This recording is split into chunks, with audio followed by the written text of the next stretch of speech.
गणपूरचे सुपुत्र प्रदीप पाटील यांची अखिल भारतीय मराठी साहित्य परिषदेच्या जळगाव जिल्हाध्यक्षपदी निवड। साहित्य, सामाजिक, राजकीय क्षेत्रातील एक परिचित आणि आदरणीय नाव गणपूर गावचे रहिवासी प्रदीप मनोहर पाटील, माजी संचालक, चोपडा सहकारी साखर कारखाना यांची अखिल भारतीय मराठी साहित्य परिषदेच्या जळगाव जिल्हाध्यक्षपदी सर्वानुमते नियुक्ती करण्यात आली आहे। महाराष्ट्राच्या साहित्य विश्वात अत्यंत मोलाचे आणि भरीव योगदान देणाऱ्या या नामांकित परिषदेचे राष्ट्रीय अध्यक्ष डॉ. शरद गोरे यांच्याकडून प्रदीप पाटील यांना हे नियुक्तीपत्र प्रदान करण्यात आले।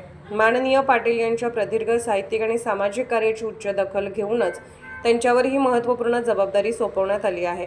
साहित्य विश्वात शब्दप्रभू, शब्ददीप म्हणून ओळख माननीय प्रदीप मनोहर पाटील हे केवळ राजकीय किंवा सामाजिक कार्यकर्ते नसून महाराष्ट्राच्या साहित्य वर्तुळात त्यांनी स्वतःची एक वेगळी ओळख निर्माण केली आहे। नियमित लेखन, त्यांच्या कसदार कविता, अभ्यासपूर्ण लेख आणि वैविध्यपूर्ण कथा राज्यातील अनेक नामवंत वृत्तपत्रांमध्ये नियमितपणे प्रसिद्ध होत असतात। दिवाळी अंकात मान, दरवर्षी विविध प्रतिष्ठित दिवाळी अंकामधूनही त्यांचे सकस लिखाण वाचकांच्या पसंतीस उतरत असते। सर्वदूर ख्याती, आपल्या धारदार आणि संवेदनशील लेखणीच्या बळावर त्यांनी संपूर्ण महाराष्ट्रात आपले वाचक आणि चोखंदळ साहित्यिक मित्र जोडले आहेत। सर्व स्तरातून अभिनंदनाचा वर्षाव।